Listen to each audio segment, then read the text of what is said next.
We're talking about titrating your tap device here. So this is the tool you're going to use. The access point here is right in front of the gear.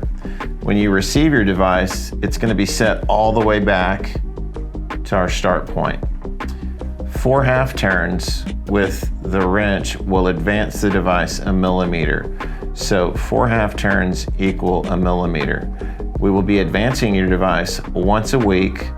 You'll be making record of it on the log we hand you, and then you'll be returning after 4 weeks to see how our titration position is working for you. So again, 4 half turns, 1, 2, 3, 4. And now as you can see from the gauge here, we've moved the hook a millimeter forward off the initial set point.